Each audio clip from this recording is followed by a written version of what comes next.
Hey les bambins, j'espère que vous allez bien, en tout cas moi ça va nickel.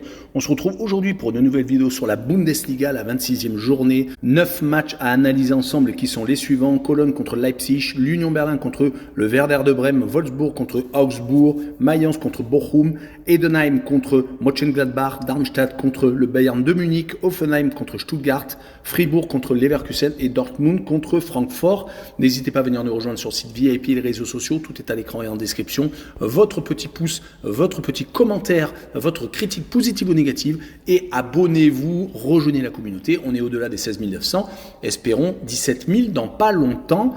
On commence avec le classement et en tête le Bayer Leverkusen avec 10 points d'avance sur le Bayern de Munich. Ce n'est pas courant, 67 contre 57. Troisième Stuttgart avec 53, quatrième Dortmund avec 47 et cinquième Leipzig avec 46. Les trois équipes en difficulté sont les suivantes. 16e Cologne et barragiste, 18 points. 17e Mayence et premier relégable avec 16 points. Et 18e Darmstadt avec 13 unités, avec 12 points de retard sur le premier non relégable. Et justement, on attaque avec Cologne contre Leipzig, le duel des extrêmes. Cologne est actuellement barragiste, alors que Leipzig est en embuscade derrière Dortmund à un petit point de la place, la dernière place d'ailleurs pour la C1. Ils essayent en tout cas d'y arriver par des résultats assez intéressants en championnat. 3 victoires sur les 4 derniers matchs, une seule défaite. C'était au Bayern de Munich. Sinon, ils ont donc réussi à battre Mönchengladbach, Bochum et Darmstadt. Le dernier, dommage qu'il se soit fait éliminer de Champions League par le Real de Madrid. C'est passé très proche. Une défaite à la maison, 1-0 et un match nul chez l'actuel leader de la Liga. C'est donc passé vraiment très proche. Et ils vont donc se déplacer chez le barragiste qui n'a pas gagné depuis 5 rencontres, qui a fait 2 défaites et 3 partages de points, mais avec des matchs nuls, on n'avance pas beaucoup. Leur dernière victoire était à la maison contre Francfort, c'était le 3 février déjà, donc plus d'un mois. Et sur cette rencontre, je vois bien Leipzig s'imposer 2-1 en déplacement avec les deux équipes qui marquent et une cote à 1,71. Et on enchaîne avec l'Union Berlin contre le Werder de Brême. L'Union Berlin est malheureusement toujours en deuxième partie de tableau à la 14e place. Ils ont par contre maintenant un bon matelas d'avance, 7 points exactement sur le barragiste et 9 points d'avance sur le premier relégable. Attention car ils viennent de perdre 2 fois consécutivement contre Dortmund et Stuttgart. 2 équipes du top 4 et ils n'ont pas marqué malheureusement. Ils avaient pourtant une très belle série battant Wolfsburg, également s'imposant contre Hoffenheim et faisant match nul contre Heidenheim. Leur adversaire du soir est à peu près dans la même situation. Ils viennent de perdre 2 fois consécutivement contre Hoffenheim et Dortmund. On fait match nul juste avant contre Darmstadt et s'était imposé à Cologne. Par contre, le Werder de Brême a eu une petite période assez intéressante en déplacement, gagnant 3 fois consécutivement 1-0, dont une fois au Bayern de Munich. Et sur cette rencontre, je vois bien l'Union Berlin s'incliner à la maison contre le Werder 1-0, une petite surprise peut-être pour certains, avec le moins de 2,5 buts sur le match pour assurer le coup, avec une cote à 1,81. Et on poursuit avec Wolfsburg contre Augsbourg, le 13e qui a accueilli le 9e. 7 points d'écart tout de même entre les deux équipes. Wolfsburg est un peu dans la même situation que l'Union Berlin. Ils ont 7 points d'avance sur le barragiste et 9 sur le premier relégable. Mais ils sont actuellement sur une série assez inquiétante. Attention, cela fait 9 matchs, toutes compétitions confondues, qui n'ont pas gagné, faisant beaucoup trop de matchs nuls, 6 exactement, perdant 3 fois, dont les 2 derniers matchs contre Stuttgart et le Bayer Leverkusen. Leur calendrier était assez chargé ces derniers temps. Ils vont jouer contre une équipe qui a gagné 3 fois consécutivement ces derniers temps, Augsbourg, qui a battu Fribourg, Darmstadt et Heidenheim, qui a réussi même des fois à accrocher des gros comme Leipzig par exemple, au début partout, le 10 février. Mais je verrai quand même une équipe à domicile gagner 2-1 pour Wolfsburg avec les deux équipes qui marquent et une cote à 1,66. Et on enchaîne avec Mayence contre Bochum, 2 équipes de la deuxième partie de tableau, avec Mayence qui est 17e et Bochum qui est 15e. Il y a 9 points d'écart entre les deux formations. Bochum n'a pas envie de se faire happer par le barragiste, voire par les relégables. Mais malheureusement, quand on voit les derniers résultats, c'est 3 défaites consécutives. Beaucoup de buts encaissés, 11 exactement, contre Mönchengladbach, Leipzig et contre Fribourg. Ils avaient pourtant battu le Bayern de Munich 3-2, c'était le 18 février, il n'y a pas si longtemps que ça. Mais c'est une équipe beaucoup trop irrégulière pour espérer quoi que ce soit. Mayence, de son côté, vient de perdre 2 fois à l'extérieur au Bayern de Munich et au Bayer Leverkusen. Un très gros calendrier. Heureusement qu'ils arrivent à enchaîner quelques résultats à la maison, battant par exemple Augsbourg, faisant match nul contre Mönchengladbach.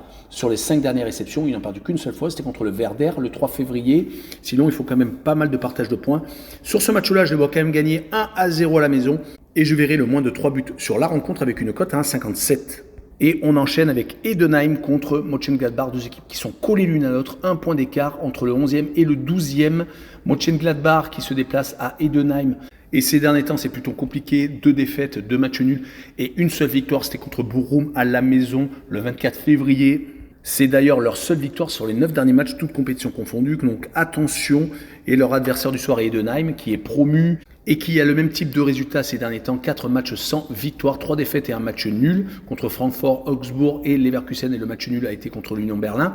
Une seule victoire, c'était au Werder de Brême en tout début de série le 10 février. Donc je verrai un match nul entre les deux formations, un but partout, avec le home no bet et le match nul remboursé, c'est victoire de Heidenheim à la maison avec une cote à 2,17. Et on enchaîne avec le duel des extrêmes, Darmstadt 18e contre le Bayern de Munich, second.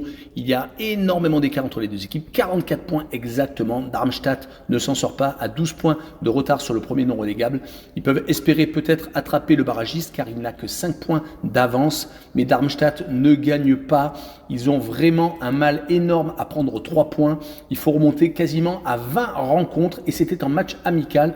Le 13 octobre, donc une éternité. Malheureusement, quelques petits matchs nuls à droite à gauche, ce n'est pas suffisant. Surtout qu'ils vont affronter un ogre, le Bayern de Munich, qui est en train de se relever de quelques mauvais résultats. Ils sont à 10 points du leader et sont encore qualifiés par contre en Champions League. Ils viennent d'éliminer la Lazio de Rome, ce qui est un gros point positif car le Bayern de Munich veut bien entendu gagner des titres. Ils avaient été éliminés de la Coupe d'Allemagne par une équipe de 3e division, Saarbrück, qui vient de se qualifier pour les demi-finales en milieu de semaine, gagnant Mönchengladbach. Et si on revient au résultat des Bavarois, on vient de s'apercevoir que ce week-end, ils ont toujours un énorme pouvoir offensif. 8-1 passés à Mayence, qui est 17e. Donc attention à Darmstadt qui risque peut-être de prendre le bouillon. Et sur ce match-là, je vois une victoire 4-1 des seconds du classement avec le Bayern qui marque le plus de 2,5 buts sur le match et une cote à 1,59. Le match d'après est Hoffenheim contre Stuttgart. Hoffenheim est actuellement 7e alors que Stuttgart est 3e. Mais il y a 20 points d'écart entre les deux équipes. Hoffenheim vient tout de même de gagner 2 matchs récemment contre Dortmund et contre le Werder de Brême. Malheureusement, ils ont chuté à Francfort ce week-end. Ils ont des résultats plutôt moyens, d'où leur 7e place car ils ne sont pas loin de la 10e place. Ils ne sont qu'à 3 points d'avance. Donc c'est vraiment très compliqué pour une équipe qui a 7 points de retard sur la première place qualificative pour l'Europa League Conférence, occupée pour l'instant par Francfort. Donc ils doivent absolument prendre 3 points. Mais leur adversaire est Stuttgart qui marche actuellement sur l'eau, qui n'arrête pas de gagner sur les 8 dernières rencontres. C'est quand même 6 victoires, 1 nul et une petite défaite. La défaite était dernièrement à Leverkusen et c'était en Coupe d'Allemagne. Et encore, ils menaient au score. Et les dernières équipes qui sont passées à la trappe sont Mayence, Darmstadt, Wolfsburg et l'Union Berlin. Et je les vois s'imposer 2-1 à Hoffenheim avec Stuttgart qui marque le plus de 1,5 buts sur le match et une cote à 1,59. Poursuivons avec un duel d'Européens, Fribourg contre Leverkusen. Fribourg vient de se faire éliminer de l'Europa League par West Ham. Après avoir gagné au match aller 1-0, ils ont pris un 5-0. Donc c'était hier soir. Malheureusement pour eux, ils avaient pourtant gagné les 2 derniers matchs contre West Ham justement et contre Bochum. Ils avaient même accroché le Bayern de Munich. Ce revers va peut-être les décevoir. Ils sont encore à 7 points de la place qualificative pour l'Europa League Conférence occupée par Francfort. Ils ont exactement le même nombre de points qu'Hoffenheim et ils vont surtout jouer contre Leverkusen qui est actuellement exceptionnel, qui n'a pas encore perdu un seul match officiel, toutes compétitions confondues. Il est passé proche 2 fois, à chaque fois contre Karabag, ce qui est quand même assez hallucinant. Le club azéri avait peut-être trouvé la solution, mais ils n'ont pas réussi à tenir sur la longueur. Le Bayer Leverkusen a eu un scénario de match assez exceptionnel hier soir. Ils perdaient 2-0 à 20 minutes de la fin. Ils ont réussi à revenir et à même marquer 2 buts dans le temps additionnel par le même joueur, Patrick Schick. Le Tchèque a réussi à sauver les meubles comme au match aller où il l'avait égalisé dans les arrêts de jeu. À chaque fois, donc, les Azéris ont mené 2-0 et à chaque fois, ils ont été renversés. En tout cas, le Bayer Leverkusen est en quart de finale de l'Europa League. Ils sont premiers avec 10 points d'avance en championnat. Et sur les 5 derniers matchs, c'est 4 victoires et un seul petit match nul, obtenu donc en Ligue Europa lors du match aller. Et les 4 victimes sont Mayence, Cologne, Wolfsburg et donc Karabag. En tout cas, sur ce match-là, je vois une victoire de Leverkusen 2-1 à l'extérieur, comme d'habitude, avec le plus de 2,5 buts sur le match et une cote à 1,71. Et on finira avec Dortmund contre Francfort, une belle affiche également entre le 4e et le 6e, 7 points d'écart entre les deux équipes. Pour Francfort, il faut absolument gagner pour espérer avoir la C1 en fin de saison. Et les 2 dernières victoires montrent qu'ils ont quand même un beau pouvoir offensif. 3 buts marqués contre Offenheim et 2 à Heidenheim. Ils ont 2 matchs nuls également et une seule défaite sur les 5 derniers matchs, toutes compétitions confondues. Rappelons qu'ils ont été sortis de l'Europa League Conférence par l'Union Saint-Gilloise, le leader du championnat belge. Mais leur déplacement à Dortmund est donc très important. Dortmund vient de gagner ses 3 derniers matchs en championnat contre l'Union Berlin et le Werder de Brême, à chaque fois à l'extérieur. Et ils viennent surtout de se qualifier pour les quarts de finale de la Champions League, battant le PSV Eindhoven. Après avoir accroché le club hollandais à l'extérieur, ils ont réussi à finir le travail. Ils n'ont perdu quand même qu'une seule fois sur les 5 derniers matchs. C'était contre Offenheim à la maison. Donc attention, ces 2 équipes sont capables de perdre à domicile et gagner énormément à l'extérieur. Donc sur ce match-là, je vois bien un 2 buts partout avec un match peut-être très offensif avec les 2 équipes qui marquent et une cote à 1,56. Voilà, on en a fini avec cette vidéo. N'hésitez pas à venir nous rejoindre. Tchou les bambing!